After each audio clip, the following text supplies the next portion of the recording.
Assalamualaikum warahmatullahi wabarakatuh. Pada video kali ini kita akan coba membahas materi ajar kita tentang hand tools power. Jadi silakan disimak dengan baik materi ajar yang telah dibuatkan ini. Oke, adapun tujuan pembelajarannya nanti yang pertama itu kita bisa mengetahui dan mempelajari alat kerja elektromekanik yang bertenaga, kemudian mempelajari jenis dan macam-macam alat kerja elektromekanik bertenaga, dan mempelajari kegunaan alat kerja bertenaga dalam pekerjaan elektromekanik. Oke, kita lanjutkan untuk definisi. Power tools atau peralatan bertenaga merupakan peralatan yang dioperasikan dengan tenaga manusia, tetapi dioperasikan dengan menggunakan tenaga listrik atau arus listrik nantinya.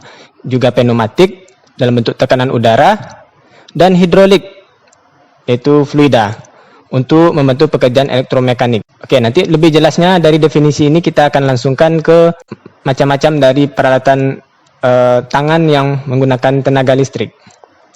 Kita mulai yang awal, yaitu solder. Solder merupakan salah satu peralatan elektromekanik yang sering digunakan nantinya di dalam pembelajaran kita, dan di sini sudah ditampilkan bagian-bagiannya. Mulai dari kabel daya. Di sini kabel daya gunanya untuk memberikan suplai ataupun tenaga kepada solder agar nantinya bisa memanaskan filamen yang ada pada bagian batang pemanas ini. Kemudian bagian selanjutnya juga nantinya ada bagian gagang dari solder. Ini bisa terbuat dari plastik ataupun berbahan kayu. Dan yang paling inti itu adalah bagian ujung solder. Nah, bagian ujung solder ini ketika solder diberikan daya 220 volt AC, maka filamen akan memanas. Begitu juga dengan ujung soldernya. Sehingga nantinya ujung solder yang sudah panas ini bisa kita manfaatkan untuk melelehkan timah yang akan kita pasangkan pada PCB nantinya. Nah, di sini juga ada satu lagi peralatan yang mendampingi dari solder, yaitu desoldering pump. Gunanya ini untuk menghisap timah yang berlebih pada papan PCB kita. Oke, lalu seperti apa sih papan PCB? Nah, ini nanti bisa ditemukan nantinya pada pembelajaran di workshop. Ada PCB polos ataupun PCB yang sudah berlubang di sini. Ada dua tipe. Nah, PCB itu sendiri sebenarnya kepanjangannya adalah printed circuit board, artinya papan cetak yang di atasnya bisa kita rangkaian elektroniknya, ya. Nah, di sini ada secara simpel ataupun sederhana ilustrasi dari cara untuk mensolder itu. Nantinya kaki-kaki komponen ini salah satu komponen yang berupa ELCO, elektrolit kondensator. Mungkin nanti ketika praktikumnya kita bisa menggunakan komponen-komponen lainnya. Nah, setiap komponen yang kita akan solder itu punya kaki, maka posisi kakinya kita usahakan membentuk sudut 45 derajat dari papan PCB-nya. Nah, ketika disolderkan nanti menggunakan solder, maka nanti timahnya akan meleleh dan menempel pada tembaga papan PCB-nya. Dan secara idealnya tingginya bisa setinggi 0,77 mm. Ya. Itu kegunaan dari solder yang menggunakan tenaga listrik. Ya. Ini salah satu peralatan untuk kita di workshop nantinya. Selanjutnya electrical screwdriver. Nah, sebelumnya kita sudah mempelajari juga hand tool yang manual. Itu ada screwdriver, ada yang model matanya itu nanti berupa plus, minus, bintang dan lain sebagainya. Nah, ini juga ada electrical screwdriver-nya, yang artinya dia menggunakan tenaga listrik, dan secara prinsip kerjanya dia sebenarnya sama saja. Dia memasang dan melonggarkan skru pada benda kerja kita nantinya. Nah, di sini ada bagian-bagiannya, ada bagian power supply nantinya. Ini seperti adaptor, ya, ada tombol on off-nya juga. Kemudian tegangan yang keluar melalui adaptor ini yaitu tegangan DC nantinya. Sedangkan yang dari power supply itu tegangan AC. Karena motor yang menggerakkan mata skru, ini mohon maaf ada kesalahan, bukan mata bor ya, tapi mata skru atau mata obeng ya. Itu tegangan kerja motornya itu, motor DC-nya yaitu sebesar 24 volt DC. Jadi putarannya tidak terlalu kuat. Nah, ini juga ada bagian switch-nya untuk on off juga sebenarnya. Jadi ini bedanya, kalau yang manual tentu kita menggunakan tenaga kita, tapi kalau yang elektrikal kita cukup menekan switch, maka mata skrunya akan berputar nantinya. Bisa berputar searah jarum jam ataupun berlawanan arah jarum jam, karena skrupnya itu kan bisa dikuatkan ataupun dilonggarkan nantinya.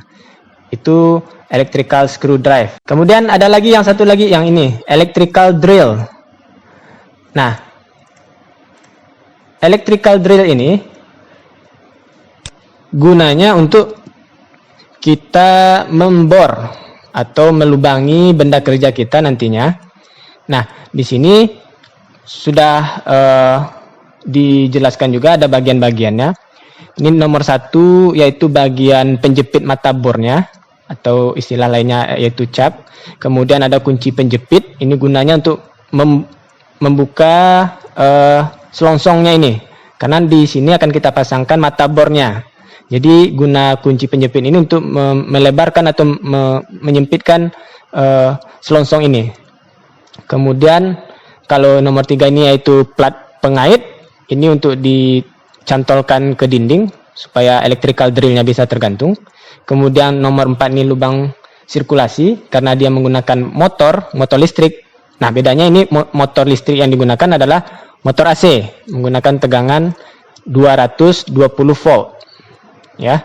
Jadi kalau putarannya cukup lama sehingga motornya juga akan panas, maka lubang sirkulasi ini digunakan untuk mengeluarkan hawa panas tersebut. Kemudian ada saklar utama, ini untuk switch on off-nya.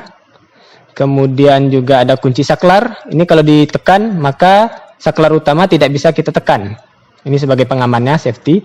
Kemudian nomor 7 yaitu pegangan atau gagangnya. Yang paling penting juga yang nomor 8 ini, kabel listrik. Yang namanya hand tool power, maka dia menggunakan kabel daya. Kalau tidak ada kabel daya, otomatis electrical drillnya ini tidak bisa kita gunakan.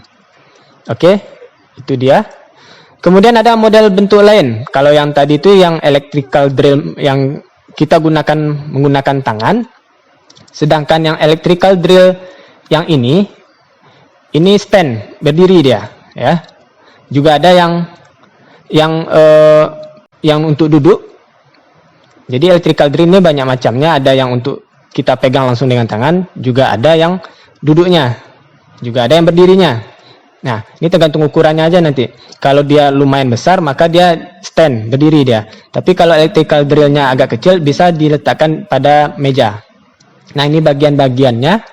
Cukup banyak bagiannya, ada 8 bagian.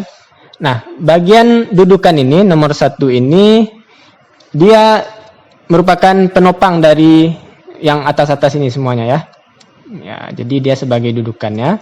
Kemudian bagian kolom ini, tiang ini. Kolom ini tiang penyangga juga untuk bagian electrical drill yang di atas ini. Dan ini bisa kita atur tinggi rendahnya nanti. Kemudian nomor 3 yaitu table atau meja. Ini tempat wadah kita untuk meletakkan objek kerja. Meletakkan objek kerja untuk bisa kita bor nantinya. Kemudian nomor 4 itu adalah mata bor. Kemudian spindle sama dengan cak tadi, penjepitnya. Jadi spindle itu nama lain dari cak tadi. Dan ini bisa kita buka longgar ataupun dieratkan nantinya. Hampir sama. Sebenarnya secara fungsinya dia sama, tapi bedanya ini ukuran lebih besar dan posisinya hanya berdiri ataupun duduk nantinya. Sedangkan yang electrical drill sebelumnya tadi, yang ini bisa kita bawa lebih portable dia. Kalau ini dia harus berdiri di satu posisi saja.